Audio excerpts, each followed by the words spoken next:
Bonsoir à toutes et à tous et batch numéro 38. Je suis très heureux de vous retrouver cette semaine où nous avons encore une fois de nombreuses choses à aborder. On a Mickie James qui a signé un contrat avec la WWE.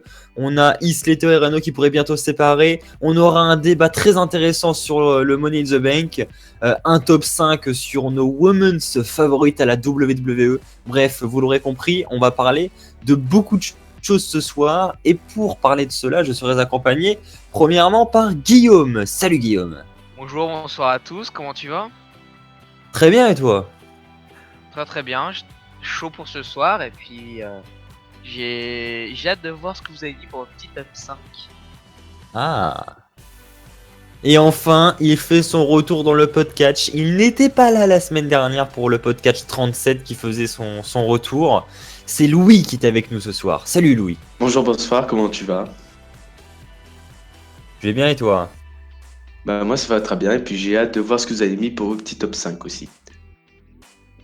Eh ben, je pense qu'on a tous hâte. Mais avant de passer au top 5, évidemment, il va falloir passer par la case news de la semaine. Je vous propose d'y passer dès maintenant. C'est parti.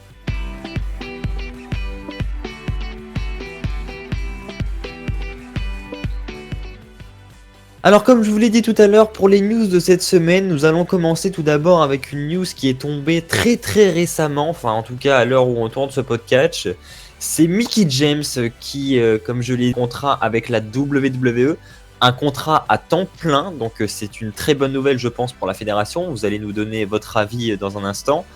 Et en plus de cela, les rumeurs, donc là on est... Alors nous ne sommes pas au stade de l'officialisation, hein, ce ne sont que des rumeurs, mais Mickie James rejoindrait, d'après les rumeurs à prendre avec des pincettes, le roster de SmackDown. Qu'est-ce que vous pensez du retour de Mickie James à temps plein, déjà, pour commencer? Et est-ce que vous seriez pour ou contre un retour à SmackDown? Ou est-ce que vous préféreriez l'avoir du côté de Raw? Mickie James, bah on en a déjà parlé rapidement, je crois que c'était la semaine dernière. C'est une très bonne woman, elle a très bon reste et ce qu'elle a montré à Takeover Toronto prouve que bah elle sait encore tenir un match dans le ring et même un très bon match. Donc je n'ai pas de crainte pour son futur, de là avoir un titre, je ne pense pas. Après Raw ou SmackDown, je pense que Raw en aurait beaucoup plus besoin, mais Raw est parti pour axer toute leur rivalité sur les trois Horsewomen et Nia Jax pour les futurs mois, je pense. Donc même si les rumeurs annoncent que Mickie James pourrait aller à SmackDown, je pense que ça serait probablement une meilleure décision pour elle. Parce qu'à SmackDown, bah, même si on voit tous des Women's, la division Women's de SmackDown reste très faible. À part Becky Lynch, Alexa Bliss et Nikki Bella, il n'y a pas grand chose. Donc Mickie James pourrait être un gros plus, surtout si on... Oui, non, j'ai dire quelque chose, mais je me suis rappelé qu'en fait, on sait que c'est Natalia qui a attaqué Nikki Bella, donc oubliez ce que je viens de dire, désolé. Mais ce serait la meilleure décision pour que Mickie James soit à SmackDown. Je suis un petit peu du même avis aussi, c'est vrai que ce serait honnêtement un petit peu plus logique afin de rééquilibrer. C'est vrai que comme le disait Guillaume, c'est vrai qu'il y a un petit problème d'écart entre les deux, il n'y a pas énormément de women's potentiel à part bien sûr ce qu'il a cité. Donc oui, c'est vrai que ça serait vraiment un gros plus pour vraiment donner beaucoup plus de rythme dans la division féminine de SmackDown. Donc oui, je pense que ça peut être bien. Et c'est vrai que le fait de revoir Mickie James, ça paraît, c'est voilà, ce temps-ci, il y a des retours où ça paraît parfois incroyable. On a du mal à y croire. Et c'est vrai que bah, Mickie James, quand j'ai vu cette news, j'ai quand même été énormément scotché. Et je suis très heureux de la revoir dans le ring. Enfin, de la revoir bientôt dans le ring.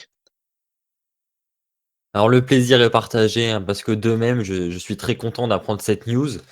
Euh, Après, dans quel roster est-ce qu'elle serait le mieux? Je pense qu'à SmackDown, bah, elle aura une bonne exposition et évidemment, bah, moi ça me fait plaisir parce que j'appréciais beaucoup Mickie James, donc je pense que je l'apprécierai encore en 2016 ou en 2017, puisqu'elle devrait arriver dans le roster d'ici début 2017, il me semble. Donc oui, du côté de SmackDown, ça serait une bonne chose. Maintenant, je pense que la division féminine du côté de SmackDown se porte assez bien pour que l'on apporte une ancienne Women's. Je pense qu'on en aurait peut-être plus besoin du côté de Raw, où on voit plus du Sasha Banks Charlotte depuis des mois, où on aurait peut-être besoin d'un petit peu de changement, où on dirait qu'ils ont plus de mal à gérer les Women's. Donc évidemment, ça va pas faire plaisir à certains parce que plutôt que de mettre en avant les jeunes talents, les jeunes Women's, on fait revenir encore une ancienne Women's pour prendre la place justement de ces nouveaux talents. Donc je suis d'accord avec ça, c'est vrai que c'est toujours dommage. Maintenant, je ne pense pas que Mickie James soit revenue pour ça. Je ne sais pas si elle va regagner un titre dans ce nouveau run à la WWE, mais en tout cas, c'est mon avis en tout cas, je pense elle va simplement mettre en avant les jeunes. Elle va faire des petites rivalités comme ça, sans réel enjeu, et ça va faire très plaisir de la revoir. Maintenant, je pense qu'elle serait mieux du côté de Raw quand même. Moi, ça m'étonnerait pas qu'elle gagne un titre, en tout cas, hein. C'est fort pour moi et C'est possible. ça me déplairait pas, hein, même si les jeunes talents, soi-disant, oui, mais bon, voilà, aussi, c'est pas gênant de remettre des champions anciens, quoi. Ça met toujours un peu, que ce soit chez les hommes aussi, hein, ça met toujours un peu les valeurs sûres aussi, et ça les remet un petit peu aussi en avant, en quelque sorte. Et aussi, c'est quand les autres sont mis en avant que ça peut mettre en avant les autres, hein. C'est ce qu'il faut Puis ça savoir. donne ça donne du prestige au titre aussi, hein, parce que Mickie James, c'est quand Ah même un oui. grand nom de la division féminine. Donc voilà. Est-ce que vous voulez ajouter quelque chose sur cette première news ou est-ce que nous passons à la suivante? Non, je pense que c'est bon. Ouais. Très bien. Alors, n'hésitez pas à nous donner votre avis dans les commentaires, hein. Nous allons passer donc à la prochaine news qui concerne Heath Slater et Rhino. Alors, vous savez que SmackDown, ça s'est poursuivi dans Talking Smack. Entre Rhino et Heath Slater, il y a beaucoup de tensions. On l'avait un petit peu prédit enfin, du côté de SmackDown. Donc, vous êtes dans la team Raw, mes chers Louis et Guillaume, donc vous n'êtes peut-être pas au courant. Mais en tout cas, durant la preview et future review de TLC, on en a parlé et on s'est dit que, évidemment, après TLC, s'il venait à perdre les titres, la séparation était très certainement proche, parce que tout simplement, ça paraissait logique. C'était une association qui n'était pas fait pour durer dans le temps. Enfin, en tout cas, selon nous, c'est ce que nous avions pronostiqué. Et donc là, on a des petites disputes entre les deux qui commencent. Donc, est-ce que selon vous, on va prochainement, ou en tout cas très prochainement, assister à une séparation entre les deux? Et si oui, qu'est-ce que vous en pensez, Guillaume? Je pense que l'équipe que formaient Heath Slater et Rhino, c'était bien justement pour pour la storyline comme quoi Heath Slater devait gagner les titres pour rester à SmackDown. Ça a fait son temps, mais on a pu voir que c'était pas, c'est, c'est, c'est une bonne équipe, mais c'est pas la meilleure des équipes. Ils ont pas forcément une bonne alchimie entre eux, et je préférerais voir Heath Slater en solo et voir s'il peut continuer sur le push qu'il a reçu avant de gagner les titres. Il a un titre à son actif maintenant, donc c'est cool, mais j'ai envie de voir ce qu'il peut faire en solo si SmackDown lui donne cette chance. Donc c'est sûr qu'ils vont se séparer, mais bah c'est ouais, c'est vraiment une bonne chose. C'était une équipe qui qui était bonne, mais qui valait non plus pas trop le coup parce que ils étaient pas transcendants dans le ring, c'était pas naturel en fait. Ça faisait plus l'équipe de losers plutôt que l'équipe des champions, même si il avait une bonne, même si Slater avait une bonne carrière de champion, je trouve, pour les tag team champions. Mais il n'y avait pas grand chose à faire derrière. La storyline se finit ici. Je pense qu'on peut la continuer en solo. Donc, bientôt une séparation, oui. Et j'espère que les spotlights resteront sur Slater et pas sur un Rhino. Alors moi, je suis pas vraiment d'accord. Honnêtement, l'équipe Rhino et Slater, pour moi, était une très bonne Et équipe. Slater? Et j'ai dit qui? Non, c'est moi qui n'ai pas entendu, excuse-moi. Ah, ok. Et Slater, c'est vraiment une équipe justement où l'alchimie était vraiment bonne, je trouve. Oui, justement, voilà, c'est certes deux catégories totalement différentes, mais ils arrivaient à sortir de bons matchs. Et moi, il me convenait comme champion, ils auraient pu rester champions. Même bon, même si je préfère avoir Orton et Wyatt comme champion, j'aime beaucoup, en tout cas, j'ai beaucoup aimé. Voilà, ça m'aurait pas gêné qu'ils restent encore plus longtemps champion. Après, oui, c'est vrai qu'une potentielle rupture entre les deux, ça serait fort probable et peut-être fort favorable aussi pour Slater, qui en a peut-être beaucoup besoin aussi. Peut-être pourquoi pas partir pour le titre intercontinental, ce qui peut être une très bonne chose pour augmenter sa carrière solo. Et c'est vrai que honnêtement, voilà, c'est cette équipe en quelque sorte qui a révélé Slater, parce que on va pas se cacher, avant, ça va faire quoi? Ça va faire 5 ans 5 ans qu'il était là et qu'on aurait, ouais, 6 ans qu'il était là et qu'on n'a rien vu presque. Et là, voilà, c'est une des seules, bah, c'est la seule fois où on le voit vraiment en avant. On le voit avec, bah, avec son catch, quoi. Et voilà. Et c'est vrai que pour un solo, ce serait très bien. Et je serais très heureux de les voir en solo. Pour ma part, Slater et Rhino, donc comme tu l'as dit, c'est vrai que c'est une bonne association. Leur règne n'a pas été décevant. Ils n'ont pas eu l'occasion de prouver énormément de choses, je trouve, parce qu'ils n'ont pas eu non plus des challengers très diversifiés. On a beaucoup vu les Usos, hein, c'est eux qu'on a vu principalement affronter Slater et Rhino. Maintenant, ils ont quand même fait un bon règne, je trouve. L'association, il y avait une bonne alchimie entre les deux. Ça se passait plutôt bien. Donc, ça a remis aussi Slater sur le devant de la scène. C'est même impressionnant. Vous m'auriez parlé de Slater il y a de ça 2 ans. Jamais j'aurais imaginé qu'il arriverait à ce stade-là en 2016, enfin, avec un push aussi important. Bien que ce ne soit pas les main events, il a quand même, au début de la draft et de la Brand Extension, prouvé de nombreuses choses au micro chaque semaine à SmackDown. Donc ça, c'est une bonne chose. Et pour la séparation avec Slater et Rhino, donc moi je pense que maintenant c'est ce qu'il y a de mieux à faire parce que justement je pense surtout à Slater qui pourrait lancer sa carrière solo suite à ce petit règne qu'il a bien mis en avant. Il peut se propulser en solo, il peut se propulser vers un titre mineur, le championnat intercontinental de SmackDown, sans problème. Je pense qu'il l'a bien prouvé. Pour Rhino, c'est sûr que ça peut être un petit peu plus compliqué. Maintenant, je me dis que Rhino, il a quand même prouvé beaucoup de choses déjà dans sa carrière. Et je pense qu'aujourd'hui, il n'est pas là pour remporter un titre mondial. S'il est là, c'est principalement pour mettre en avant les jeunes. Donc je pense que lui, voilà, il aura des petites rivalités, il aura le rupteur instable à SmackDown. C'est d'ailleurs Tom qui nous avait confirmé que c'était son rôle à l'époque, Rhino. Parce qu'évidemment, je n'ai pas suivi toute la carrière de Rhino depuis ses débuts. Hein, je suis trop jeune pour ça. Mais Tom en a parlé et c'est vrai que Rhino a toujours joué le rôle de celui qui est instable, qui ne sait pas ce qu'il veut. Et bah justement, ça colle parfaitement avec sa rivalité qu'il a en ce moment avec Slater. Et bah, du jour au lendemain, Rhino pourrait péter un câble sur Slater et ça pourrait donner une petite storyline assez sympathique. Maintenant, il ne faut pas que la rivalité Slater-Rhino dure pendant 3 mois parce qu'on va vite s'en lasser. Voilà, il faut une petite séparation qui mène à un match entre les deux et puis basta, quoi. Pas besoin de faire des rematchs et des rematchs pendant 2 mois. Mais j'ai hâte que ça se produise déjà, rien que pour ça, pour propulser Slater, parce que je pense qu'il mérite vraiment. Avez-vous des choses à ajouter? Non. On a fait le tour.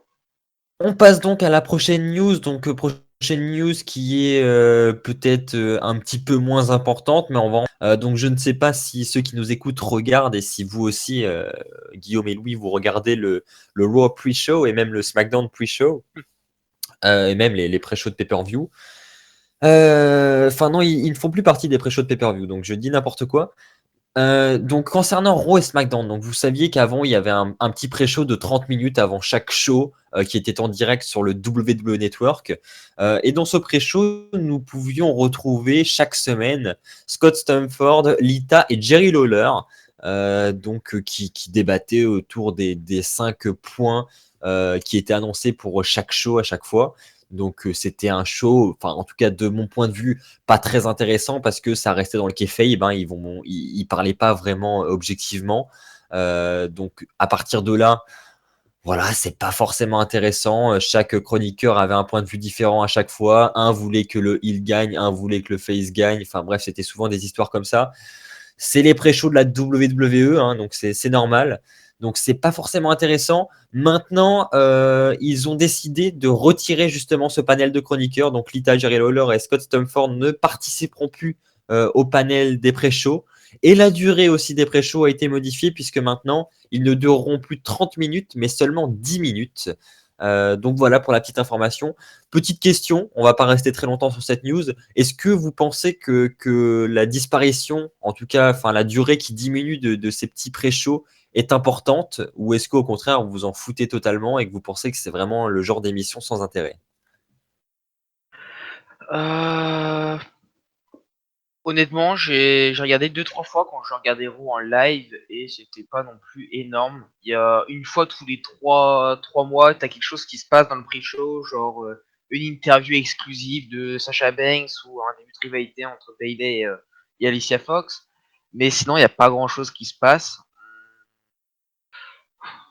À part des reviews kayfabe de Raw et des previews kayfabe de Raw, il n'y a pas grand chose.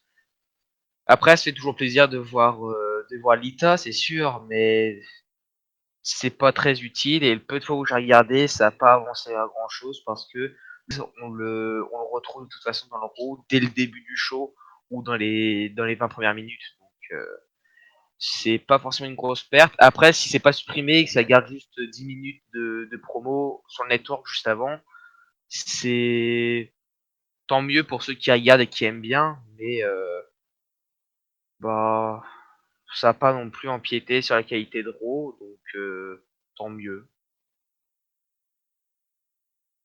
Oui. En vérité, je m'en contrefous du kick-off. Je savais même pas qu'il y en avait un pour Raw et SmackDown. Enfin, si, je savais qu'il y en avait un, mais enfin voilà, je m'en contrefous. Euh, qu'ils le mettent à 10 minutes ou qu'ils ne mettent pas du tout, peut-être ne le mettent pas du tout, parce que peut-être que 10 minutes, c'est un peu court quand même. Donc, ouais, non, moi honnêtement, je vois pas l'utilité. Avant les pay-per-view, peut-être un peu plus, mais avant les shows comme ça, les shows hebdo, je vois pas du tout l'utilité. Donc après, s'ils venaient à partir, bah écoutez, qu'ils partent, hein, c'est pas, c'est pas un problème, moi je m'en fous. Alors je vais ajouter une petite précision quand même. Donc comme tu l'as dit, c'est vrai que ça va durer 10 minutes. Donc c'est un format très très court. Donc ce n'est pas précisé en tout cas dans les news qui sont sorties. Mais j'imagine en tout cas que vu que ça dure 10 minutes, ce sera vraiment un pré-show en vidéo simple avec des petits récaps sur les rivalités avec peut-être une voix off ou alors René Yang éventuellement qui présente rapidement. Mais évidemment, on n'aura plus un panel de chroniqueurs, hein. Si Lita Scott Stamford et Jerry Lawler quittent ce panel, c'est pas pour réinviter 3 personnes pour les remplacer. C'est juste que, à mon avis, ils vont complètement supprimer le panel parce que ce sera inutile sur un format de 10 minutes. Maintenant, pour ce qui est de mon avis, alors je vais pas vous mentir, hein, moi non plus, je ne regardais pas ce genre d'émission. Parce que tout simplement, déjà, je regarde très rarement Raw et SmackDown en direct, même SmackDown qui d'ailleurs est depuis très peu en direct. Je regarde quoi? Peut-être 3 ou 4 Raw en direct dans l'année. C'est vraiment très très rare. Maintenant, je dois reconnaître que quand on regarde un Raw en direct ou un SmackDown en direct, ça doit être appréciable quand même d'avoir 30 minutes de pré-show avant qui nous aide quand même gentiment à patienter jusqu'au début du show parce que c'est vrai que à 1h30 du matin, on n'a peut-être pas grand-chose à faire, on commence peut-être déjà à somnoler. Donc, c'est vrai que même si ça n'a pas vraiment d'intérêt, que ça n'apporte pas grand-chose au show, comme l'a dit Guillaume, et ben bon, on revoit un petit peu ce qui s'est passé les semaines dernières. On voit les panels de chroniqueurs parler entre eux. Bon, c'est jamais objectif, ça reste dans le kayfabe comme on l'a dit. Mais en tout cas, je pense que ça aide quand même un petit peu à patienter. C'est un petit peu comme les panels de pay-per-view, même si c'est un petit peu plus intéressant quand même pour les pay-per-view parce qu'on revient sur toutes les rivalités qu'il y a dans la carte. Mais c'est un petit peu le même esprit quand même, c'est-à-dire que les chroniqueurs parlent, mais au fond, on peut pas dire un tel a raison, un tel a raison, parce qu'on sait très bien qu'ils restent dans le kayfabe et que bah, leur avis est pas forcément intéressant à partir de ce moment-là. Mais la plupart des gens regardent le kick-off de pay-per-view parce que tout simplement, ça les aide à patienter jusqu'au début du pay-per-view. Bah, moi, je suis un petit peu du même état d'esprit pour les shows. Je pense que c'est intéressant pour ceux, en tout cas, qui regardent en direct. Maintenant, si ça venait à disparaître, bah voilà, ça vient à disparaître et les gens feront autre chose en attendant le pay-per-view, mais voilà, je vais pas pleurer pour ça non plus, hein, parce que ça ne me concernait pas déjà. C'est tout? Je pense qu'on n'a rien d'autre à dire sur cette news, hein. Franchement, Ah bah c'est. déjà, on a tenu un bon moment pour pas grand chose, hein. Oui, c'est pas faux.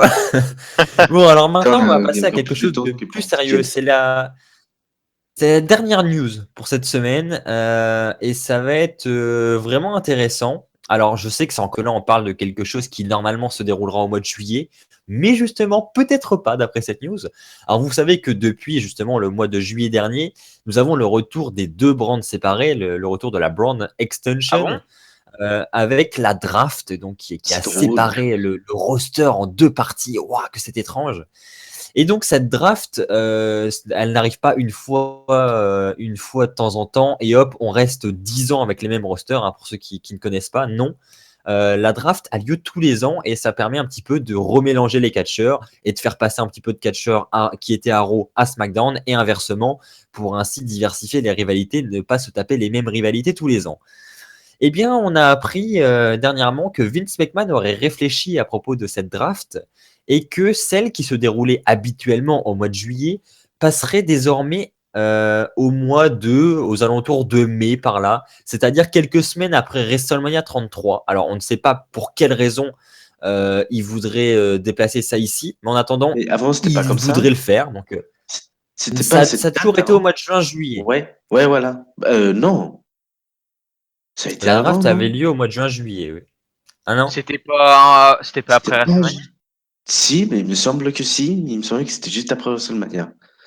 Bah, Après, en tout peut-être cas, que je dis peut-être. dans les années modernes que moi, en tout cas, j'ai connues, j'ai pas vu toutes les drafts de l'histoire, mais celles que je connais, en tout cas, c'était juin-juillet. Ah bon.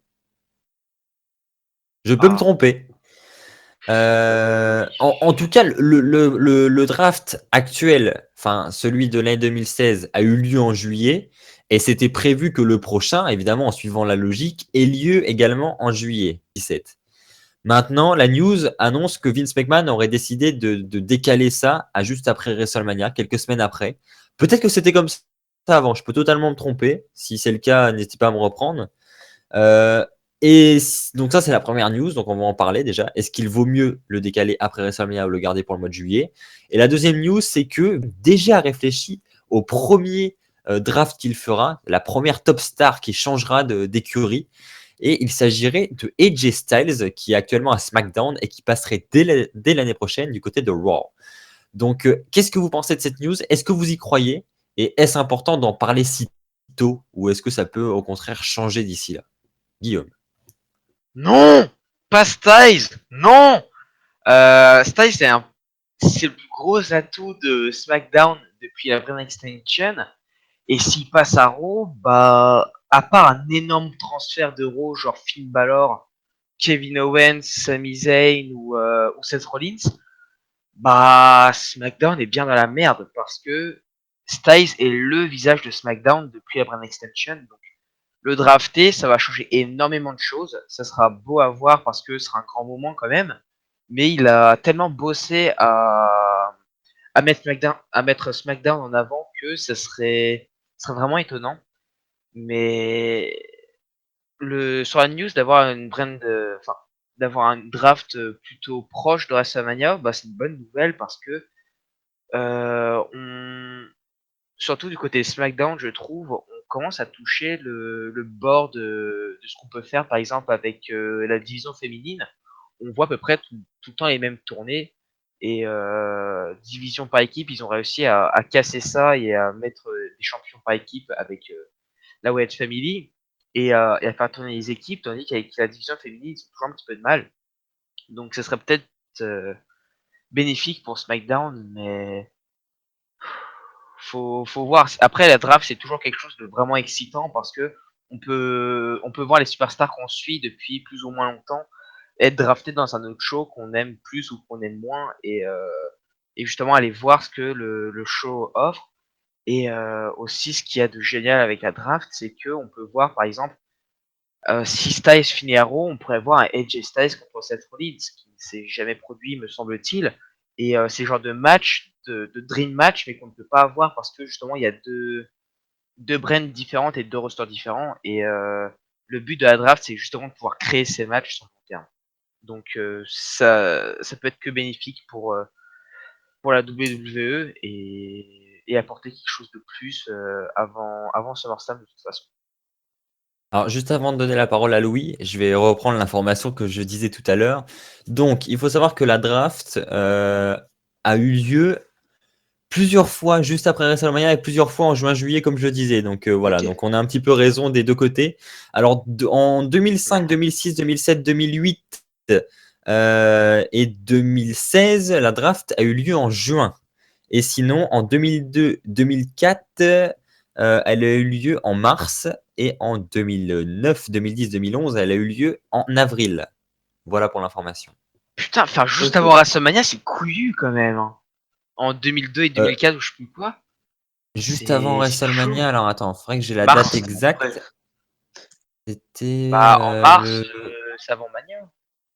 c'était le 22 mars, 22 mars 2004. Donc on va regarder quand a eu lieu WrestleMania 20.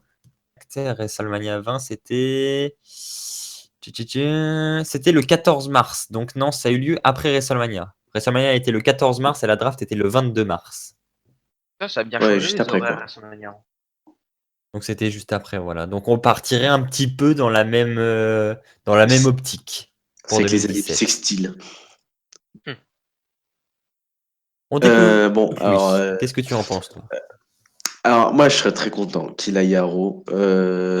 Justement, ça permet de faire tourner et comme je pense que SmackDown, bah, c'est le visage de SmackDown, comme le disait. C'est vrai de le voir à Raw, ce serait très bien de le tourner un peu avec des catcheurs de Raw, pourquoi pas.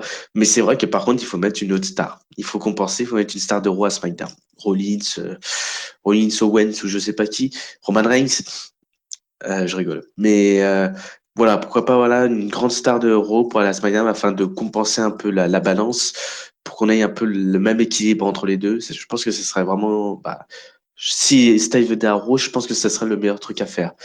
Euh, après, c'est vrai que tu parlais du match entre Rollins et Styles, qui est un dream match. Moi, honnêtement, je pense que justement, il serait vraiment mieux encore plus tard, pas maintenant.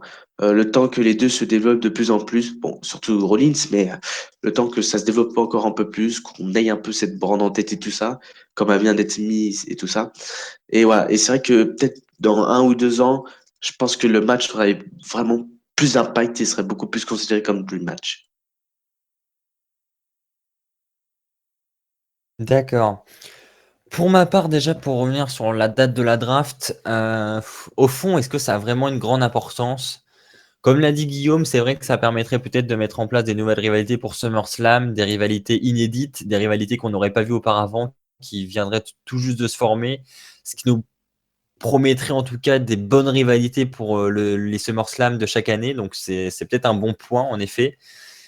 Juste après WrestleMania, c'est vrai que c'est peut-être aussi un endroit où bah, on a peut-être un petit peu fait le tour de toutes les rivalités. Les plus grands matchs ont lieu généralement à WrestleMania. Certaines revanches ont lieu après WrestleMania dans les pay-per-views qui suivent. Donc, à voir. Je pense que oui, ça peut être une bonne idée. Maintenant, si ça restait au mois de juin, juillet, est-ce que ça changerait énormément de choses? Je pense que vraiment que la date de la draft n'a pas vraiment de réelle importance, si ce n'est que pour les raisons que j'ai citées auparavant. Mais je pense pas que ça influence grandement les rivalités. Maintenant, pour AJ Styles, moi je dirais que tout simplement, je l'ai évoqué tout à l'heure en donnant la parole à Guillaume, mais c'est un petit peu tôt pour en parler quand même. Cette rumeur est peut-être vraie, peut-être que Vince McMahon a vraiment ces pensées-là en ce moment. Maintenant, la draft, on en parle, si elle a lieu quelques semaines après WrestleMania, ce sera au mois de mai, donc c'est dans de nombreux mois quand même. Et ça pourrait même aller jusqu'au mois de juillet, donc c'est quand même assez loin. D'ici là, il peut s'en passer des choses dans la tête de Vince McMahon. Et puis AJ Styles du côté de Raw, ok, mais vous parliez d'un match face à Rollins du côté de Raw qui pourrait être très intéressant, je vous rejoins évidemment, mais qui vous dit que Rollins va rester à Raw? Il peut également partir du côté de SmackDown, donc ça veut pas dire grand-chose non plus. La draft, elle peut arranger les choses et nous proposer des beaux matchs qui peuvent arriver durant l'année, donc comme celui que vous avez cité. Et elle peut, au contraire, peut-être aussi nous décevoir et nous dire ah là là, Rollins passe du côté de SmackDown. Ah bah finalement, on n'aura pas le match de rêve qu'on veut. Donc voilà, c'est un peu tôt pour en parler. Et puis j'ai envie de dire aussi la draft, c'est quand même quelque chose d'assez difficile à pronostiquer. Les rumeurs ne peuvent pas être toujours très fiables. Et puis voilà, je pense qu'il faut attendre d'être déjà arrivé aux semaines qui précèdent la draft pour en parler parce que là voilà, Styles du côté de Raw pour dire si c'est une bonne chose ou pas, on est un peu loin quand même. On a fait le tour pour les news de cette semaine? C'est bien ça. Mhm. Eh bien, dans ce cas, on passe au débat de la semaine qui va concerner Money in the Bank. C'est parti.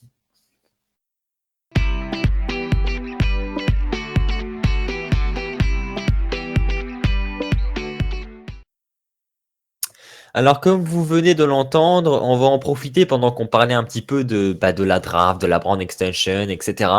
Et puis, on a évoqué aussi le sujet avec Pierre et Guillaume la semaine dernière dans le précédent podcast. Donc, je me suis dit que ça pouvait être intéressant d'en faire un débat qui était dessus la semaine dernière. Et je trouvais ça dommage parce qu'on pouvait carrément y consacrer un débat dans un podcast. Donc, on va le faire aujourd'hui. C'est concernant Money in the Bank. Donc, Money in the Bank, le pay-per-view, qui a lieu normalement au mois de juillet tous les ans. Même juin, je crois, juin, juillet, je sais plus. Et donc qui concernait, en tout cas pour ces dernières années, les deux brands mélangés, c'est-à-dire qu'il y avait une mallette pour deux brands. Avant, il y avait une mallette Raw, une mallette SmackDown. Maintenant, ils ont rassemblé les deux mallettes ensemble pour en faire une et une seule. Le problème se pose pour l'année prochaine. On ne sait pas comment ça va se passer parce que tout simplement, on a deux rosters séparés. Alors, il y a plusieurs options possibles et on va les évoquer à travers ce débat. Et puis, chacun à votre tour, vous allez nous donner votre avis sur chacune de ces solutions. Et pour vous, laquelle est la meilleure? Alors, la première solution, c'est on conserve le pay-per-view comme il est, c'est-à-dire que le pay-per-view devient un pay-per-view interbrand où les deux brands participent au pay-per-view où on a une seule mallette, la même que les ans passés. On organise un match Money in the Bank Ladder match où on met quelques lutteurs d'Euro, quelques lutteurs de SmackDown dans le même match. Une autre solution, on fait également un pay-per-view qui mélange les deux brands. Par contre, on ramène les deux mallettes différentes, mallette Raw, mallette SmackDown, et on organise, enfin chaque show organise son propre Money in the Bank Ladder match.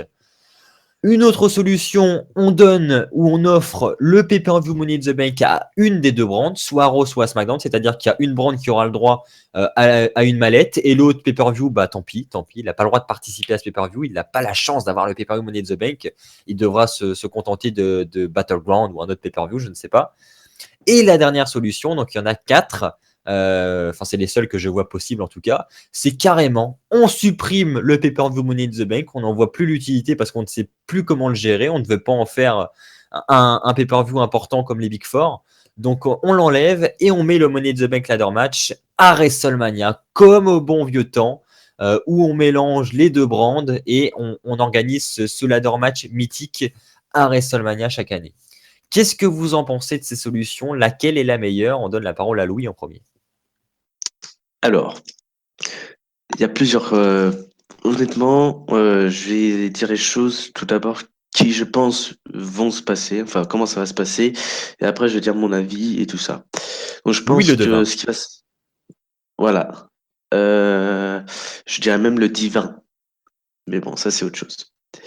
Donc, déjà, en fait, je pense que déjà le match Money, enfin le pay-per-view Money in the Bank va être attribué à un des shows, que ce soit Raw ou SmackDown, peut-être Raw parce que SmackDown est Elimination Chamber, donc peut-être voilà, je pense qu'ils vont donner un pay-per-view à un show ou au pire des cas, pourquoi pas le remettre à WrestleMania, comme ils aiment bien remettre les choses avant, pourquoi pas. Après, pour ce que j'aimerais honnêtement, c'est qu'ils remettent les deux mallettes, un pour Raw, un pour SmackDown. Parce que c'est vrai que au début c'était comme ça, au début de Money in the Bank, au début du pay-per-view, lors de l'ouverture, il y avait une mallette pour Raw, une mallette pour SmackDown, et ça marchait très bien. Moi j'aimais beaucoup, les autres aimaient beaucoup aussi, peut-être pas tous, mais voilà, ça donnait, honnêtement, Money in the Bank, les Money in the Bank ont toujours vendu beaucoup. Ça a toujours été un peu excitant voilà, de voir un Money in the Bank parce que c'est particulier, il y a du suspense, il y a de la surprise. Et c'est vrai qu'en mettre deux comme avant, moi je trouve que ce serait une très bonne idée. Après, pourquoi pas, par exemple, de mettre un Money in the Bank pour SmackDown, donc Money in the Bank Interbrand, un Money in the Bank pour SmackDown, et peut-être pour Raw, un ladder match pour un titre pourquoi pas le titre universel. Voilà, je pense que ça peut, pourquoi pas faire des petites, je sais plus, c'était en 2014 où ils avaient fait ça, il me semble. Ouais, c'était en 2014. Oui, moi je pense que ça peut être voilà, une bonne idée afin d'un petit peu innover et d'éviter de mettre deux manettes à chaque fois. Mais alors qu'ils le fassent entre les pay-per-view. Peut-être que, par exemple, en 2016, ils nous mettent les deux mallettes. En 2017, ils nous en mettent qu'une. Enfin, je pense que ce serait une bonne idée qu'ils agissent comme ça. Parce que c'est vrai qu'en fait, que pour un brand, ça va vraiment, je sais pas comment je pourrais caractériser ça, mais ça serait bizarre. Ça serait très bizarre. Après, je pense que c'est ce qu'ils vont faire parce que c'est ce qu'ils font maintenant avec les pay-per-view. Ils ajoutent les pay-per-view à un brand particulier à chaque fois, qu'il soit important ou pas. Donc c'est très fort probable, sachant que ce n'est pas un Big Four, ce qui il y a beaucoup de choses. Je pense qu'en fait tous les pay-per-view qui ne sont pas Big Four, ça va se passer comme ça. Il va être attribué à un show. Et et donc, du coup, Money in the Bank, je pense qu'il devrait partir chez Raw. Voilà. Après, moi, c'est pas mon avis. Moi, ce que je voudrais, justement, c'est qu'il le refasse à un Interbrand. Voilà.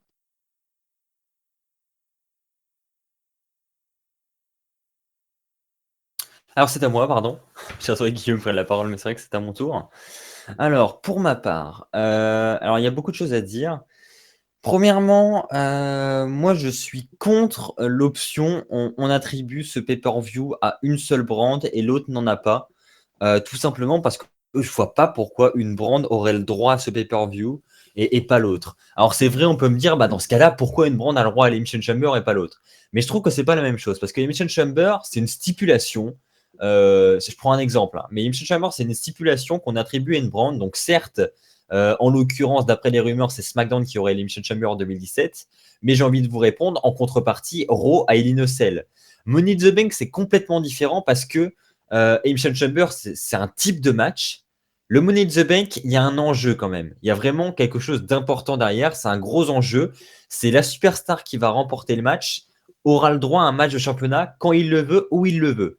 Pourquoi une superstar, par exemple, de Raw aurait le droit à cet avantage et pas une superstar de SmackDown?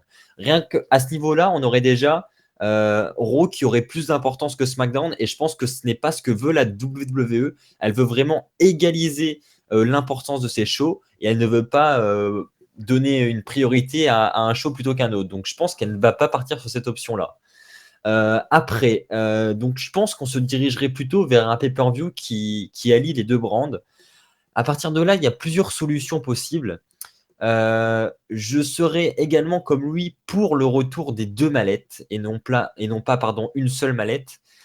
Parce que tout simplement, bah déjà, ça nous offre deux Money in the Bank Ladder Match dans chaque pay-per-view. Et c'est quand même une stipulation que moi, en tout cas, j'adore tout particulièrement et que j'attends chaque année. Donc, doublement plus de plaisir. Ensuite, ça voudra dire que on aura le droit dans l'année à deux encaissements différents de mallettes dans chaque show. Donc, deux fois plus de surprises. Donc, de deux moments inattendus. C'est-à-dire qu'on peut en avoir un qui est encaissé 3 semaines après le pay-per-view et l'autre qui est encaissé 300 jours après. Donc ça permet vraiment de garder cette surprise tout au long de l'année. Donc je trouve que c'est vraiment une bonne chose. Donc voilà, ça aussi, je serais pour le retour de ça. Maintenant, est-ce qu'il faut amener le Money in the Bank Ladder Match à WrestleMania? J'ai envie de dire que non. Enfin, à une condition en fait. J'ai envie qu'à WrestleMania, ils gardent ce ils ont commencé à faire depuis quelques années, c'est-à-dire WrestleMania. On en fait une tradition. On met un match pour le championnat intercontinental en match de l'échelle, en opener de WrestleMania tous les ans. Ça nous offre tous les ans des excellents matchs avec des bons spots. Donc ça, il faudrait vraiment le garder. Voilà. Surtout quand on a des résultats surprenants comme on les a eu à WrestleMania 31, à WrestleMania 32, avec des spots tout aussi impressionnants chaque année. Donc ça, faut vraiment le conserver selon moi. Si on conserve ça, on peut pas ajouter en plus le Money in the Bank Ladder Match parce que ça serait trop répétitif. Donc évidemment, je serais contre. Donc je pense vraiment que l'option garder le pay-per-view est une bonne chose. Maintenant, comme l'a dit Guillaume, c'est vrai que c'est pas facile d'en faire un pay-per-view, comme l'a dit Guillaume, pardon, Louis. Comme l'a dit Louis, c'est pas facile d'en faire un Big Four. Et je pense que ce n'est pas ce qu'il faut faire d'ailleurs. Il faut pas dire Money in the Bank c'est un Big Four parce que c'est pas vrai. Et Money in the Bank, c'est un pay-per-view comme un autre, c'est sûr. Mais j'ai envie que la WWE, en fait, ne s'arrête pas à cette barrière, à se dire, ce pay-per-view n'est pas un Big Four, donc on ne peut pas lier les deux brands dans le pay-per-view. J'ai envie qu'elle franchisse cette barrière et que vraiment, pour certains pay-per-view, alors bien sûr, il ne faut pas en faire une généralité, il ne faut pas que ça devienne n'importe quoi et que chaque pay-per-view puisse mélanger les deux brands parce que c'est absolument pas ce que je veux. Je veux juste en fait que Money in the Bank, par exemple, soit une exception, comme pourrait l'être Elimination Chamber, par exemple. Voilà, je trouve que ça serait une bonne chose d'avoir les deux rosters qui puissent participer à un Elimination Chamber match dans l'année. Et ben, c'est la même chose pour Money in the Bank. Il faut que les deux brands puissent y accéder. Et voilà, il faut que ce soit un événement spécial, même s'il dure 3 heures comme les autres pay-per-view et qu'il ne dure pas 4 heures comme le veut la WWE pour tous ces Big Four maintenant. Il faut vraiment que Money in the Bank soit un pay-per-view qui allie les deux brands. Il ne faut pas qu'il y ait une brand qui soit avantagée par rapport à l'autre. Ap- Et puis voilà, ça serait que du positif. Je ne vois pas pourquoi elle ne ferait pas ça. Elle a tout son intérêt à faire ça. Après, je vais juste rajouter, après je te laisserai parler Guillaume, il y a peut-être un avantage aussi à cela, c'est que si il devrait l'ajouter qu'à une seule brand, peut-être, je dis bien peut-être, pourquoi pas, parce que je pense que c'est ce qui va se passer avec Elimination Chamber. Pourquoi pas peut-être mettre un Money in the Bank avec des Women's, pourquoi pas, ou peut-être un ladder match avec des Women's. Pourquoi pas, ces temps-ci, justement, ils aiment mettre les Women dans une stipulation de plus en plus hardcore.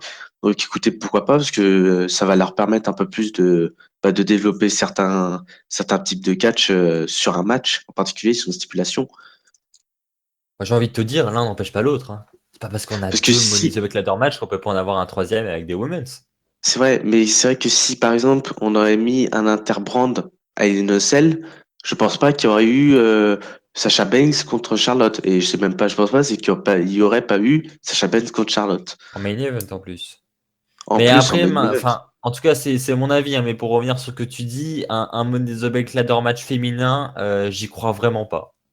Moi Voilà, aussi, mais pourquoi pas? pourquoi pas. Guillaume. Vous avez dit pas mal de choses intéressantes. Oui, personnellement, j'oublie les R aujourd'hui. Je garde surtout en tête le fait que il pourrait proposer Money in the Bank en tant que pay-per-view unique à une seule brand et inviter la brand adverse à participer dans son propre Money in the Bank match. De cette façon, on garde un pay-per-view qui appartient à une seule brand et dans lequel on voit quand même deux Money in the Bank match. Garder cette stipulation parce que les officiels de la WWE adorent justement le principe du Money in the Bank parce que ça laisse une carte joker pour n'importe quelle décision de booking dans l'année s'ils font une grosse connerie. Roman Reigns et Sheamus. Et bah du coup, ça garde un joker au cas où s'ils font de la grosse merde. 2015. Et, et je pense qu'ils veulent vraiment mettre une mallette dans chaque show. Donc soit comme je l'ai dit, soit dans ce cas-là, mettre à WrestleMania.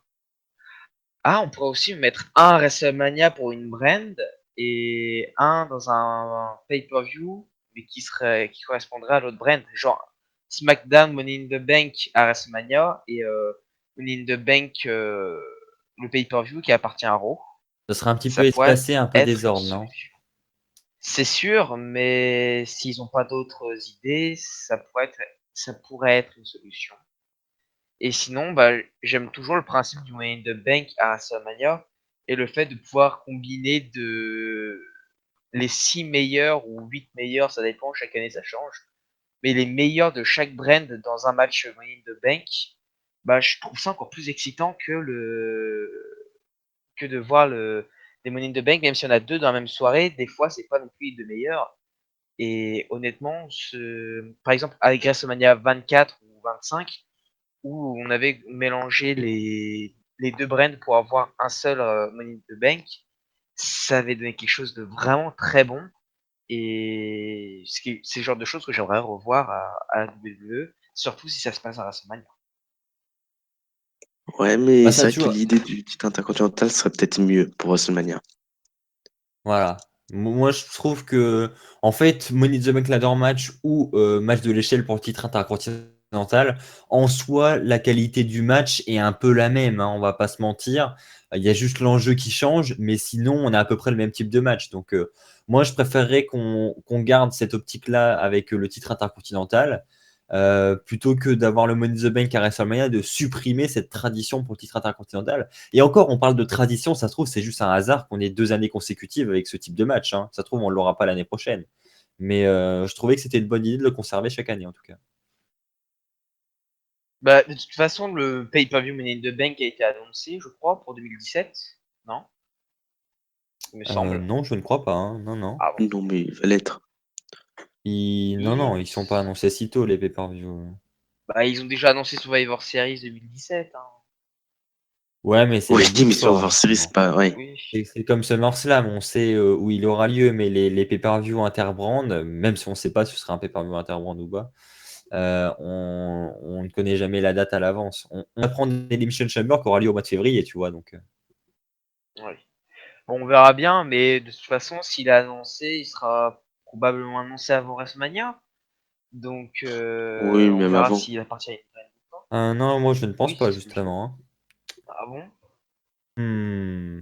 On aura la réponse avant Mania parce que si on n'a pas le Money Ah in the oui, Bank oui, pour d'accord, Mania. oui. Ouais, je suis d'accord, ouais. Et puis après faire un pay-per-view interbrand hors des Big Four, je suis pas forcément pour. C'est parce que Mm. justement ça donne le d'être justement leurs pay-per-view légendaires qui sont là depuis des décennies. Et bah le fait que ce soit les rares pay-per-view interbrand dans l'année, ça rajoute de l'ampleur à l'événement. Donc si on commence à mettre des interbrands pour les Elimination Chamber, les Money in the Bank ou autres TLC ou Hell in a Cell, bah ça enlève de l'intérêt au Big Four justement. Puis c'est vrai que justement, ouais, comme tu disais, les Big Four, ces temps-ci, on le remarque, ils sont toujours beaucoup plus impressionnants que les Big Four avant, quand il y avait la brinde, mais du coup, tout était mélangé tout le temps, en fait. Donc là, on voit déjà que c'est différent quand on voit les pay-per-views séparés par brand et quand on voit la différence avec le Big Four. Ça change directement l'aspect du Survivor Series, par exemple, où le SummerSlam ont été très bons, alors que les SummerSlam peut-être de 2010, 2011, c'était pas si fameux que ça. Comme d'accord. Et ça, de toute façon, c'était une obligation, hein. Enfin, c'est logique, j'ai envie de vous dire. Ça m'aurait vraiment étonné que ça se passe autrement. Mais donc du coup, ça peut promettre que de bonnes choses pour la suite, que ce soit pour les pay-per-view multi-brand ou pour les une seule brand.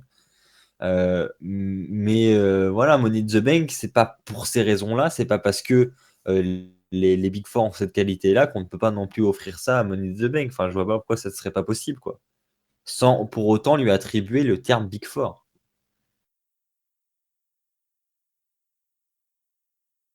Est-ce que nous clôturons ce débat?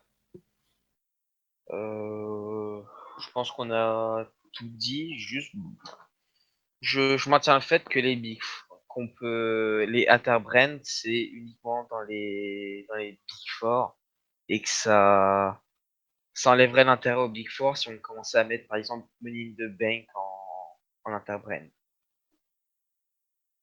Pas d'accord, moi, mais bon. Parce que je suis pas d'accord parce que enlever de l'intérêt à un Big Four, je vois pas déjà comment c'est possible, sachant que c'est des pay-per-view qui existent depuis plus de 25 ans, même plus de 30 ans pour certains. Donc à partir que un pay-per-view en particulier va retirer de l'intérêt à ces pay-per-view là, parce que ils sont tellement historiques qu'ils en auront toujours de l'intérêt, j'ai envie de te dire. Bah, ce Et serait au l'intrus, quoi. contraire, c'est Oui, mais justement le fait que ces pay-per-view soient des Big Four qui donneront de l'intérêt à Money in the Bank, qui pourrait en devenir un dans les années à venir. Parce que mine de rien, Money in the Bank, il existe quand même depuis 2010. Ça fait 6 années consécutives qu'on l'a. Et bah, les anciens Big Four sont bien passés par cette étape-là à un moment donné. Peut-être que dans 10 ans, il y aura encore Money in the Bank et que ça deviendra un pay-per-view du Big Four et qu'on en parlera dans 20 ans, hein. Que mais voilà, il y a un alors début à tout, j'ai envie de vous tu peux dire. ranger Extreme Rules, CLC, etc. dans le même sac, du coup. Pas forcément, non, c'est bah, oui, évidemment, TLC a été créé au même moment, même, 1 année auparavant, donc tout il y a plein de nouveaux pay-per-view. La WWE a refait ses calendriers, en 2009. Il y a plein de pay-per-view qui ont émergé, certains ont survécu, d'autres pas. Maintenant, c'est pas pour ça que ça deviendra forcément des Big Four, donc bien sûr, Money in the Bank, j'ai peut-être dit une grosse connerie, peut-être que dans 5 ans, ça n'existe plus, on n'en parlera plus et que ça passera aux oubliettes, comme, l'a été Armageddon pendant de nombreuses années, Unforgiven également, qui existe depuis un bon moment et qui a été abandonné en 2008. Enfin, il y a de nombreux des pay-per-view comme ça. Un Big Four, voilà, il faut vraiment qu'il y ait un concept autour qui tienne la route. Et je pense que Money in the Bank est vraiment un concept, tout comme le Royal Rumble, tout comme les Survivor Series, qui peut tenir de longues années et qui peut être considéré comme un rendez-vous annuel que tous les fans attendent, tout comme le Rumble et tout comme les Survivor Series. Enfin, pour moi, ça peut en faire partie dans plusieurs années. Il lui manque plus que ce côté historique. Voilà,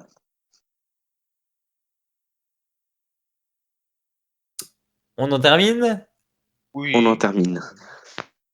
N'hésitez pas à nous donner votre avis, vous aussi, dans les commentaires. Qu'est-ce que vous voudriez pour 2017 pour le Money in the Bank Ladder Match? Donc, en attendant, nous allons sans plus attendre passer au top 5 de la semaine. Et cette semaine, avec le retour de Mickey James, on s'est dit petit top 5 sur nos women's favorites, toute histoire confondue. Allez, c'est parti.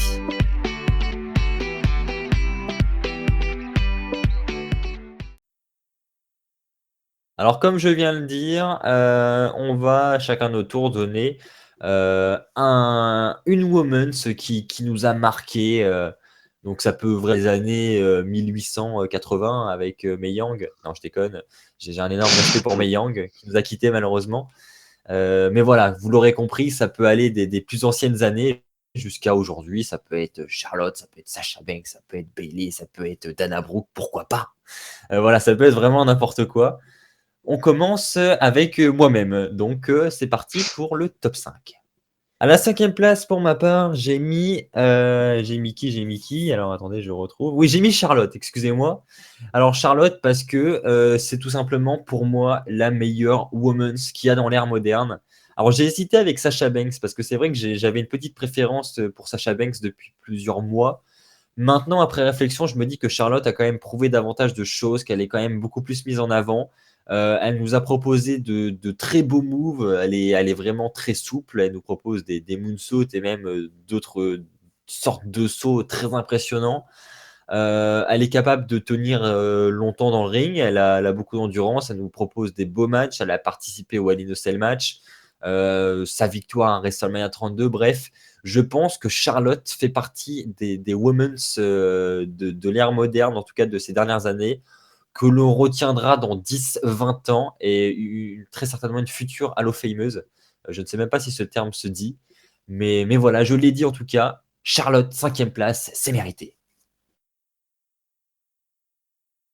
Euh, Guillaume. alors oui, c'est mon tour. Et à la 5e position, j'ai mis la némésis de Charlotte, j'ai mis Sasha Banks. Sasha Banks parce que c'est une des grandes, un des grands talents de cette nouvelle génération féminine, une des force women, donc avec Charlotte, avec Bailey et Becky Lynch. J'ai hésité avec Bailey, mais en voyant ce qu'elle a accompli, Sasha Banks a déjà eu 3 règnes de championne féminine. En un an, elle a totalement révolutionné la division féminine avec Charlotte, que ce soit avec son triple threat à WrestleMania, le main event de Raw en août, le main event de pay-per-view à In the Cell. En seulement un an avec Charlotte, elle a totalement révolutionné le business et non seulement parce que elle est excellente dans le ring, mais parce qu'elle a un charisme, oui, un charisme. Oh, je sais plus parler ce soir, excusez-moi. Et je sais pas pourquoi, la fatigue. Et elle, elle a un talent naturel dans le ring et au micro et elle sait très bien y faire avec les mots comme avec ses Oui. Pour mon top 5, alors je tiens juste à préciser avant que je fasse le top 5 et tout, le top 5 n'est pas meilleur que le 1 ou le 1 n'est pas meilleur que le 5. Voilà, c'est juste cinq women's qui m'ont marqué, mais il n'y a pas forcément de classement dedans. Et en l'occurrence, pour le numéro 5 j'ai mis Lita. Voilà. Parce qu'en 2006, c'est peut-être une des années qui m'a le plus marqué, mais voilà, c'est une catcheuse que j'aimais bien. Elle avait un style particulier, certes, mais je l'aimais bien. Et c'est pour ça que j'ai mis dans le top 5, c'est tout. Très bien, nous passons maintenant au top 4. À la quatrième place, pour ma part, j'ai mis une women's qui a marqué mon enfance lorsque j'ai commencé à regarder le catch, enfin en tout cas dans les premières années qui ont suivi mes débuts en tant que fan de catch. C'est Beth Phoenix. Alors c'est une personne très impressionnante, je trouve. Elle a une présence assez impressionnante. C'était à l'époque quand elle a fait ses débuts. Si je me trompe pas, bah, c'était en 2007 qu'on l'a vue pour la première fois. Elle avait donc ce gimmick de Glamazon et c'était tout simplement la woman's la plus impressionnante du roster, c'est-à-dire qu'elle arrivait, elle terrassait tout le monde sur son passage. Pourtant, elle n'a pas le gabarit d'une Karma, hein, c'était une catcheuse comme une autre qui n'était pas imposante par son gabarit. Mais pour autant, elle était musclée, c'était une vraie woman's qui savait imposer sa force et rien que pour ça, elle était très impressionnante. Ses matchs face à Candice Michel notamment m'ont assez marqué et bah, son premier règne en tant que Women's Champion m'a également marqué. Bah, je l'ai beaucoup apprécié pour ça parce qu'elle a marqué mon enfance tout simplement.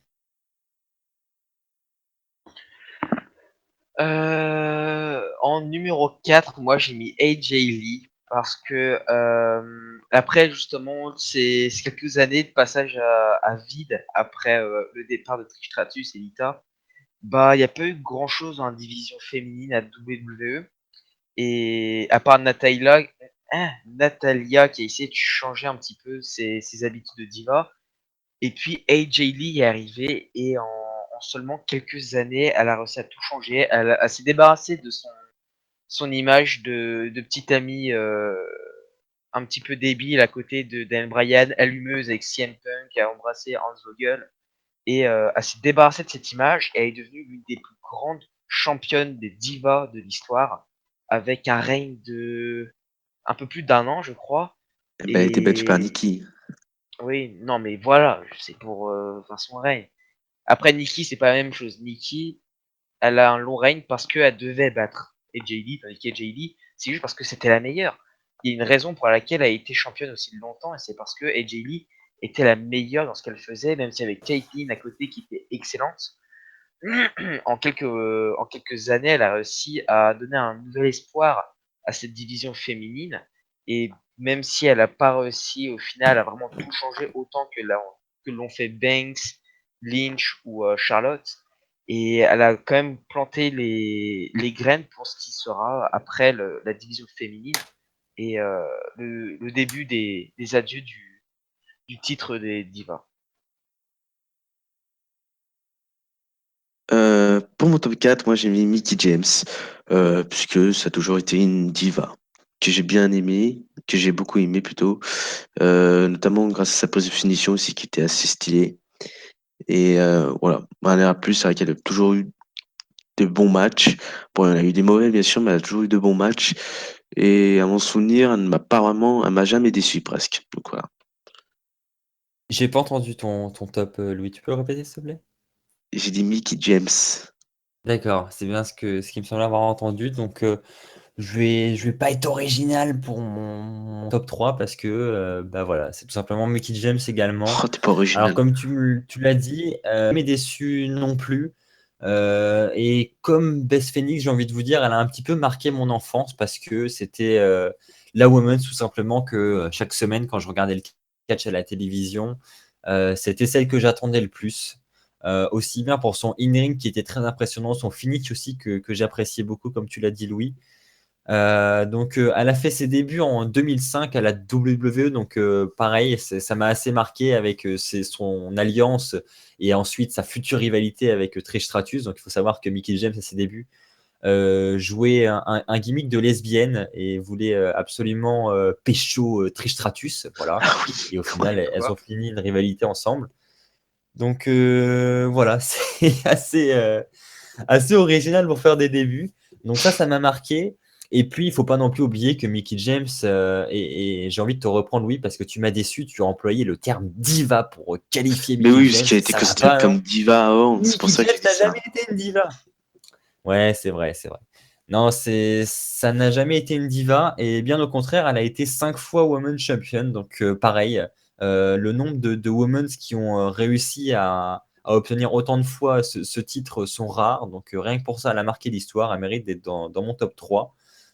Et par contre, pour mon plus grand regret, elle a été une fois championne des divas, rivalité qui a d'ailleurs été assez catastrophique avec, on s'en rappelle, Michelle McCool et alias Piggy James. Oh putain, c'est de rivalité, quoi. Ah oui, je m'en rappelle. Oh la vache. Et c'était juste avant son départ, hein, donc c'est quand même ça qui est Ouais. assez triste, c'est de s'en aller sur cette image. Donc heureusement, elle est de retour et j'espère que quand elle partira la prochaine fois pour peut-être prendre à tout jamais sa retraite, elle qualité parce que là, Ce sera pas très dur, hein, de faire mieux. c'est sûr. Donc, moi, à ma troisième position, j'ai mis Charlotte. C'est à peu près la même raison que Sasha Banks, c'est juste que Charlotte a eu plus l'occasion de la voir ces derniers mois. Peut-être que son règne de 9 mois a arrangé les choses. C'est la toute première championne toute première women's champion couronnée à WrestleMania. Elle a gagné donc le fameux Triple Threat de WrestleMania. Elle a juste marqué la division féminine depuis son arrivée. Je crois que c'est un petit peu avant les Survivor Series 2015. Oui, 2015. Et en un an et demi, elle a quasiment tout changé. Elle a réussi à être la face adorable qui suivait l'héritage de son père à la heel détestable, une peste qu'on a envie de gifler, une des meilleures heels de la WWE avec The Miz aujourd'hui. Et elle fait un travail excellent, soit dans le ring, avec un micro, elle est juste sensationnelle. Elle, euh, Elle gère tout ce qu'elle fait et elle est naturellement excellente dans le ring. Elle travaille très dur et elle mérite tout ce qu'elle a aujourd'hui. Et notamment, elle a l'une des meilleures rivalités de ces dernières années avec Sasha Banks, qui dure aujourd'hui depuis Money in the Bank, un petit peu après, je crois. Donc plusieurs mois de rivalité et mis à part le changement de titre constant, on s'en lasse pas de cette rivalité et il faut être très très fort pour pouvoir maintenir une rivalité avec la même personne pendant des mois. Pour mon top 3, je dirais Naomi.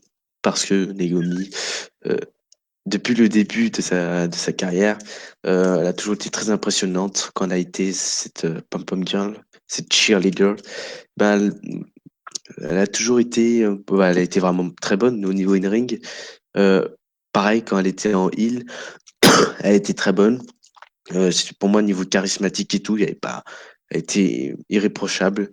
Et là aussi, bon, elle s'est blessée, mais c'est voilà, c'est en phase de retour. Mais c'est vrai que, par exemple, si je pourrais citer, c'est quand même l'une qui. Alors, c'était au match de. Quand elles étaient 6 pour le match des Women de SmackDown, pour l'introduction du titre pour le premier match.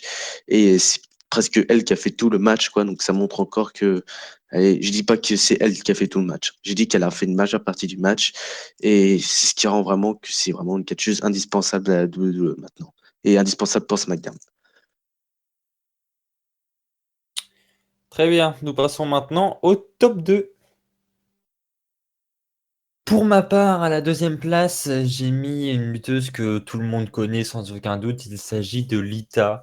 Alors Lita, est-ce qu'on doit vraiment la présenter? C'est quelqu'un qui a été présente depuis très longtemps, l'une des premières d'ailleurs, en tout cas je ne sais pas comment on peut qualifier cette ère d'ailleurs, de l'ère pas moderne, parce que moderne, ça serait un petit peu trop récent, mais voilà, des années 2000, on va dire, qui a marqué vraiment la fédération, je pense, avec une autre personne qui, je pense, vous en doutez, va suivre dans ce classement. Euh, donc, que ce soit par son in-ring qui est très impressionnant, par son talent, par sa qualité à se faire détester par la foule, par ses règnes qui ont tous été marquants. Enfin, vraiment, je veux dire, Lita, c'est tout simplement l'une des meilleures women's de l'histoire de la WWE. Et il n'y a même pas besoin de discuter. Elle est en plus de ça ravissante, hein, bien sûr. Mais en même temps, c'est très rare de trouver des women's à la WWE qui soient très difficilement regardables. Tamina. Mais voilà, elle a été 4 fois Women's Champion, donc un petit peu moins que Mickie James, mais ça n'empêche que voilà, à travers toutes ces années, la WWE a réussi à lui faire confiance et elle a réussi à s'imposer, à nous proposer des choses très intéressantes, sans oublier que elle a également pendant très longtemps été la petite partenaire et la petite amie de notre ami Edge, et surtout de mon ami Edge. Donc rien que pour ça, voilà, deuxième place de ce classement. Ah, bah, une fois de plus, on, on choisit encore les rivaux. Personnellement, moi, en deuxième position, j'ai mis Trish Stratus.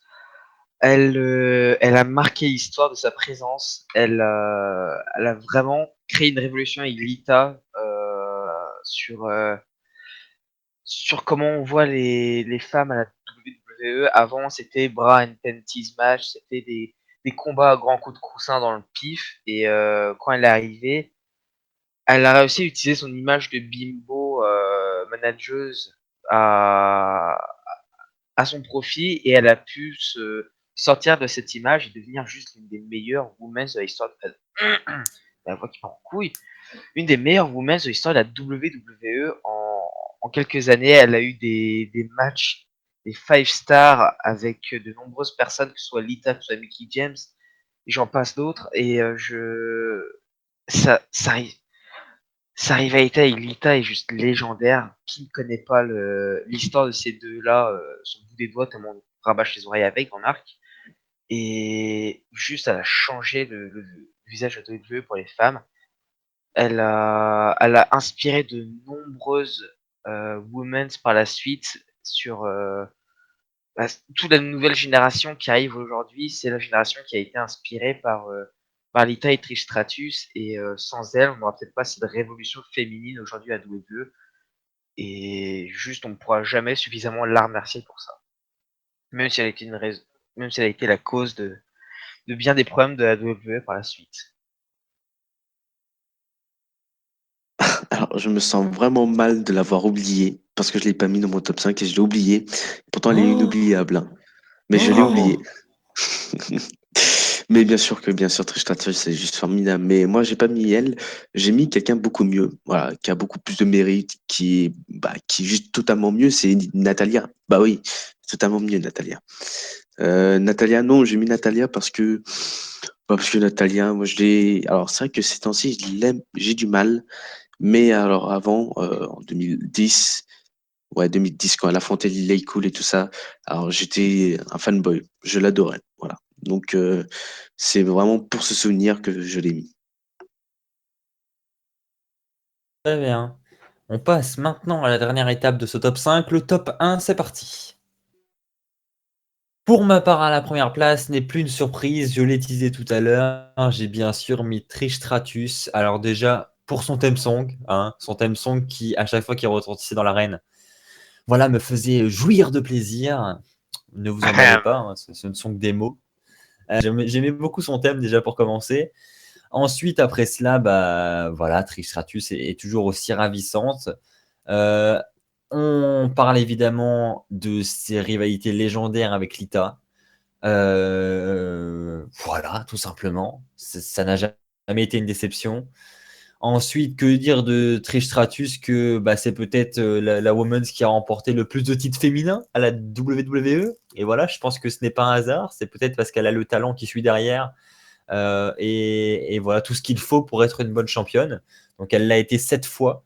Et voilà, j'ai pas grand chose à dire de plus. Son in-ring est très très bon. J'aimais beaucoup son finisher, le trish kick. Enfin voilà, elle a vraiment un arsenal de prises très complet. Tout comme Lita, je trouve qu'elles avaient vraiment une parfaite alchimie les deux ensemble. Comme l'a dit Guillaume, c'est une rivalité légendaire qu'on a dû très certainement vous rabâcher. mais c'est vrai qu'elle a marqué à tout jamais les esprits et une chose est sûre, c'est qu'elle a marqué le mien. Et je me souviendrai toute ma vie du jour où les deux ont pris leur retraite parce que c'était la même année. Trish Stratus est parti à Unforgiven 2006 et la retraite de Lita a suivi au Survivor Series 2006, donc quelques mois après. Donc autant vous dire que en quelques mois, la WWE a perdu deux de ses plus grandes women's de l'histoire.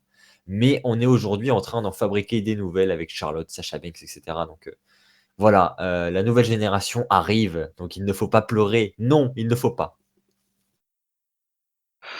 Ah, bah, comme quoi ça tourne toujours autour des mêmes. Parce que, évidemment, numéro un, j'ai mis Lita. Lita a beaucoup plus marqué que Trish Stratus, que ce soit dans son in-ring qui est juste fabuleux, une des premières, si ce n'est la première woman que la WWE qui pouvait faire vraiment des moonsaults, des flips avec un arsenal de moves très diversifié et qui n'hésitait pas à prendre des risques comme des Hurricane Rana, du Nation, des choses dans le genre. Et vraiment, Lita, souvent on nomme Trish Stratus comme la plus grande woman de l'histoire, mais pour moi, c'est Lita parce que non seulement elle avait ce catch qui était impressionnant dans ses premières années à WWE, je pense par exemple aux Hardy Boys où elle faisait des sauts du haut de la cage, où elle mettait vraiment, même pas son corps, mais sa vie en jeu pour des matchs, par exemple à Raw chaque semaine. Et rien que pour ça, elle mérite cette place, mais aussi parce qu'elle a une faculté à s'adapter aux années qui est juste magique. Quand on regarde la Lita qu'on a pu voir, par exemple, à ses débuts avec les Hardy Boys, c'est pas la même que après quand elle a commencé en solo, où elle a commencé sa rivalité avec Trish Stratus, par exemple. Elle a su se réinventer pour sa très longue rivalité avec Trish Stratus. Et quand il a fallu qu'elle passe heel, elle a réussi à accepter son rôle de, si vous devez connaître l'histoire, mais accepter son rôle de, je sais pas si j'ai le droit de le dire, mais de salope avec Edge et Oh elle est devenue Delete et et elle est devenue avec Edge une des plus grosses heals de la WWE en quelques semaines et vraiment détestable. Elle jouait très bien son rôle et elle a su s'adapter à la perfection. Et encore aujourd'hui, on peut la retrouver par exemple dans le panel de Raw, même si elle va bientôt disparaître, où c'est quand même elle qui a inauguré le nouveau titre Women's à WrestleMania. Elle est toujours présente aujourd'hui à la WWE et elle a marqué l'histoire à jamais de son empreinte parce que c'est tout simplement une, voire la meilleure Women's de tous les temps. Et enfin, Louis. Et alors, moi, je vais venir en fait sur votre top 5 parce que mon top 1, moi, euh, c'est Sacha Banks. Pourquoi? Parce que Sacha Banks, bah, Sacha... Alors, excusez-moi, je suis malade. C'est que Sacha Banks, bah, elle a toujours, déjà, c'est une des catcheuses pour moi qui a toujours mieux vendu les prises. C'est juste incroyable la façon comment elle vend les prises. Et c'est souvent grâce à bah, des women comme ça, ou même des superstars comme ça, que, que c'est toujours plus joli un match et que même les autres catcheurs sont beaucoup plus crédibles. Et donc voilà, moi, ça m'a déjà beaucoup marqué. Et aussi parce que elle fait beaucoup d'Eddie Guerrero, si on le voit, c'est vrai elle est vraiment très agile. Euh, Elle arrive à faire des trucs aussi incroyables. Bon, on pourrait me dire que Charlotte aussi, elle arrive, mais voilà, ça c'était un petit peu un combat entre les deux, mais j'ai quand même choisi Sacha Banks parce que pour moi, c'était un choix tout à fait honorable.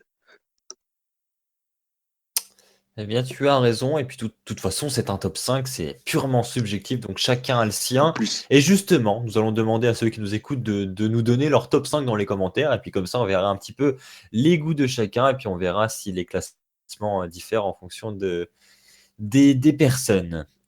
Bah voilà, je pense que c'était intéressant. On a pu revivre un petit peu l'histoire des Women's à travers ce podcast en plus. Donc voilà, c'était bien sympathique le top 5 de cette semaine. On passe sans plus attendre à la prochaine catégorie, la dernière de ce podcast numéro 38. On passe aux questions des fans. C'est parti. Première question qui nous a été posée par Thomas qui nous dit qu'il y a une rumeur. Alors, cette rumeur, je vous préviens tout de suite, hein, on l'a très souvent, on la voit très régulièrement, donc on va en reparler, même s'il me semble qu'on en a déjà parlé cette année, mais c'est pas grave, ça va être assez court si on a les mêmes choses à dire. Vince McMahon voudrait s'écarter, ou en tout cas écarter sa compagnie un petit peu de l'ère PG, c'est-à-dire l'ère où il ne doit pas y avoir de violence, de choses trop brutales à la télévision, mais revenir à quelque chose de plus hardcore, c'est-à-dire bien sûr le sang qui actuellement est banni des écrans, ou en tout cas qu'on l'on voit très rarement. Euh, et voilà, au contraire, il voudrait vraiment quelque chose qui se rapproche plus des années passées, c'est-à-dire quelque chose de brutal, où on revoit du sang, où on revoit de la violence. Qu'est-ce que vous en pensez? Est-ce que vous y croyez? Oui, non? C'est Guillaume. Ah oui, excusez-moi. Je pense pas. J'y crois pas. Parce que le fait que ce soit PG apporte. On critique énormément la PG, comme quoi c'est la pire ère de la WWE, mais il faut rappeler quand même que la PG, sans ce badge de PG, on n'aurait peut-être pas connu le catch nous-mêmes déjà, parce que c'est une fois que le catch est devenu regardable en famille qu'il est arrivé par exemple en France, parce qu'avant, et c'était pas vraiment diffusé, et dans mes souvenirs du moins, je n'ai jamais entendu parler de la WWE avant qu'elle soit PG, et, et elle permet d'ouvrir vraiment ses portes à n'importe quel fan qui soit genre un fan hardcore, un smart ou un fan de la première heure, un marque. Et bah, même si on a envie de parler de cette violence, les catcheurs après ne la supportent peut-être pas forcément. Déjà qu'aujourd'hui on parle énormément des blessures et des catcheurs qui, par exemple comme Seth Rollins, qui catch à chaque Raw depuis plusieurs années. Par exemple, pour Rollins, avant qu'il ait sa blessure, il n'avait jamais raté un seul Raw depuis ses débuts en 2012. Donc, ouais, quand même, c'est un train de vie très difficile à supporter. Donc, si on repasse à un catch beaucoup plus hardcore, où, par exemple, on prend des coups de chaise non protégés dans le crâne, ou on saigne tous les 2 mois, c'est déjà qu'on a beaucoup de blessures en dehors, enfin, avec la PGRA, je garantis pas que tous les catcheurs survivent le passage. Et moi, la PG ne me dérange pas tant que c'est bien utilisé. Il y a des moments où justement le fait qu'on soit dans la PGRA, il y a des moments où c'est un petit peu plus hardcore et que c'est encore mieux souligné parce qu'il y en a besoin. Par exemple, Triple H qui pète le nez de Roman Reigns pour le retour à WrestleMania de 2016, ça faisait encore plus gros parce que justement c'est censé être PG et que voir du sang à Raw c'est encore plus marquant. Donc tant que c'est bien utilisé, tout ce qui est PG peut vraiment bénéficier à WWE. Et je pense pas que Vince veuille s'en débarrasser tout de suite parce que du coup, il perdrait une bonne partie de son audience qui est mineure et qui regarde la WWE à la télé. Et le trois quarts de l'audience aujourd'hui, elle est internationale et ils regardent pas à la télé. Donc si en plus ils devenaient PG et qu'ils supprimaient cette audience qui est jeune, ils perdraient énormément de vues et la télé, enfin, ils sont sur quoi? Ils sont sur USA Network, je crois. Ils les supporteraient pas autant. Donc ce serait une mauvaise décision de la part de Vince, je pense.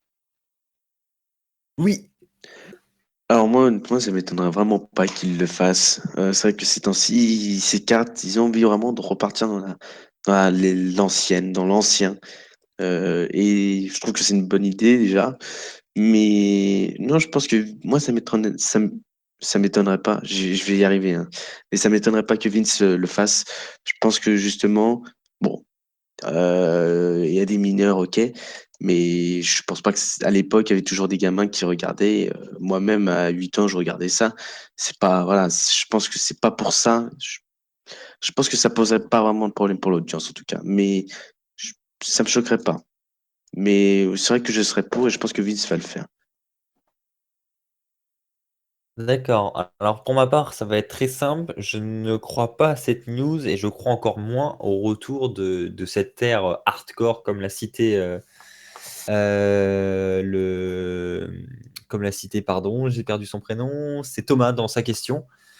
Parce que tout simplement, la raison est simple, il n'y en a qu'une selon moi, et Guillaume l'a évoqué, c'est que désormais, le public de la WWE est un public familial.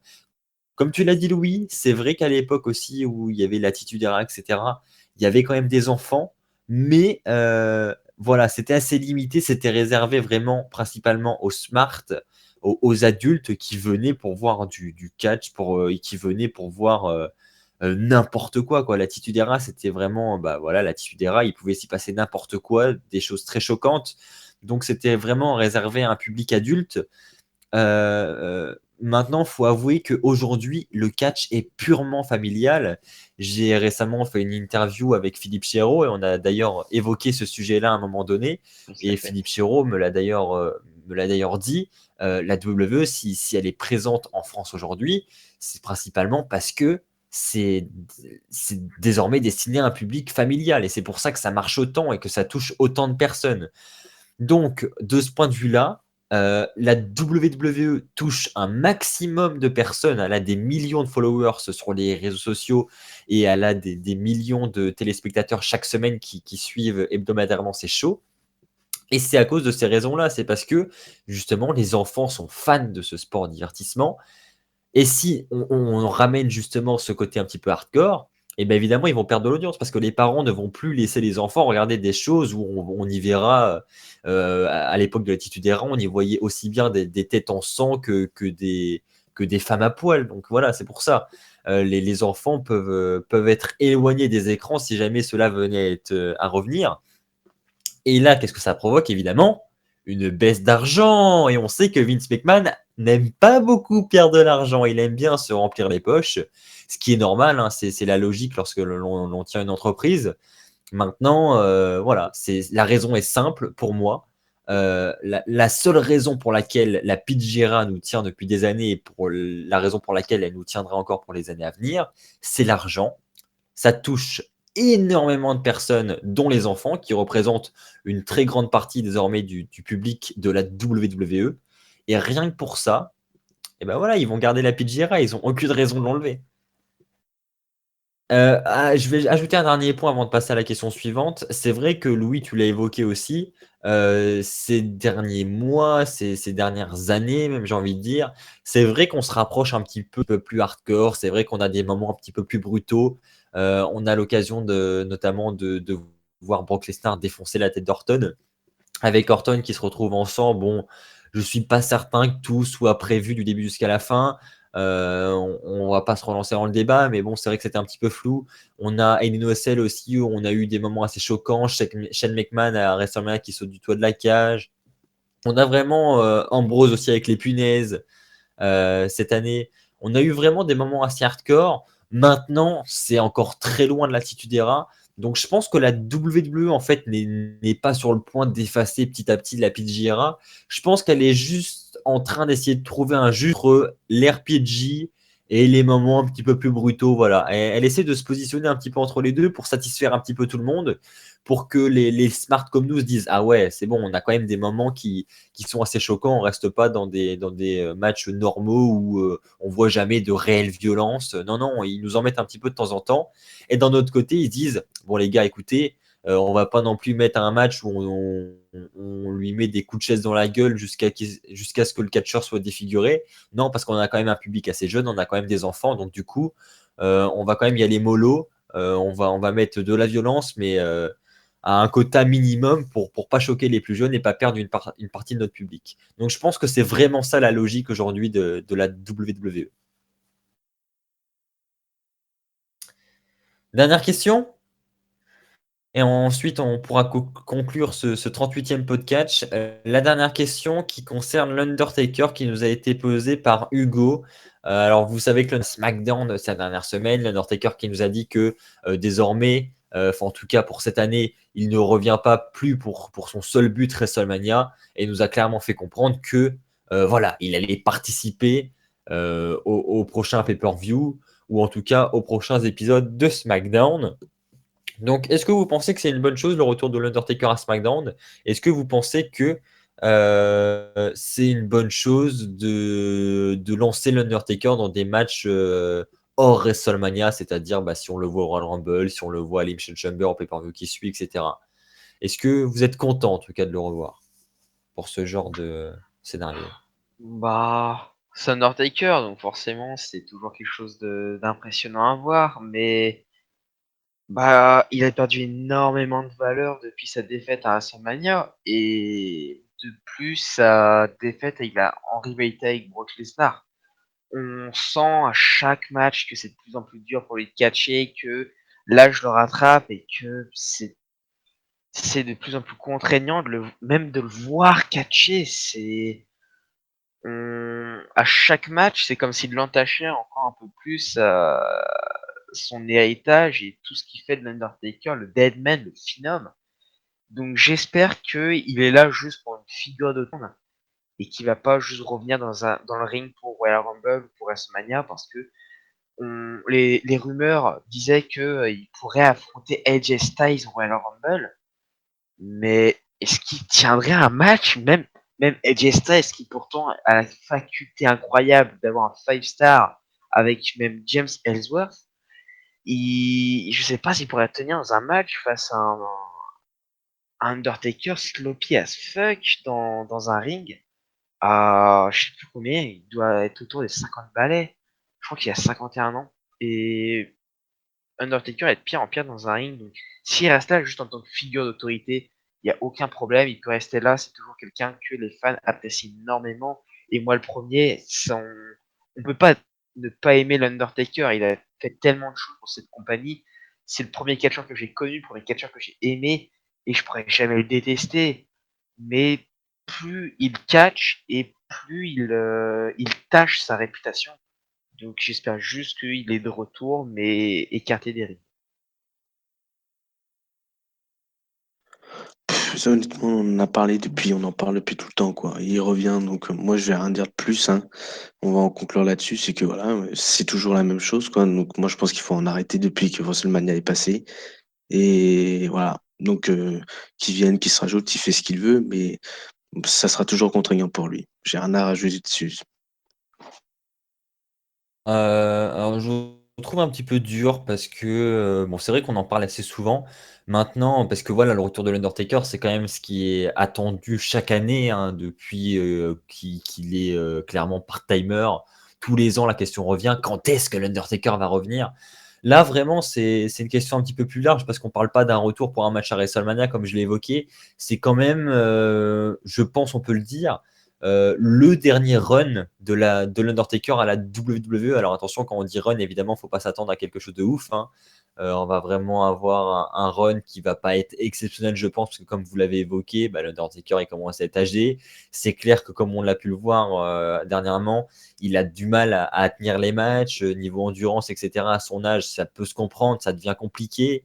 Il a quand même plus de 20 ans de carrière dans les pattes, hein, plus de 25 ans même, donc ça peut clairement se comprendre. Maintenant, moi, je suis pas contre parce que c'est vrai que vous m'auriez demandé, moi, j'aurais clairement arrêté sa carrière juste après WrestleMania 30 parce que quand la streak est brisée, voilà, il fallait en arrêter là, selon moi. Maintenant qu'ils ont voulu continuer, je me dis, voilà, un petit run de l'Undertaker, c'est quelque chose qui va me divertir en tout cas. S'il venait à être champion, je sais que ça va pas plaire à beaucoup de monde parce qu'il y en a beaucoup qui vont dire qu'il le mérite pas parce que évidemment il va pas nous proposer des 5-star matchs. Et puis s'il venait à l'être, il battrait AJ Styles par exemple. Donc voilà, c'est beaucoup de personnes apprécient AJ Styles et trouveraient ça dommage que son règne soit brisé par l'Undertaker. Moi, je serais diverti par cela, je pense. Je m'attendrai pas à des grands matchs chaque semaine, c'est clair. D'ailleurs, il ne catcherait pas durant les weekly, hein, je ne pense pas. Ça tiendrait une rivalité, mais il aurait juste des matchs en pay-per-view, je pense.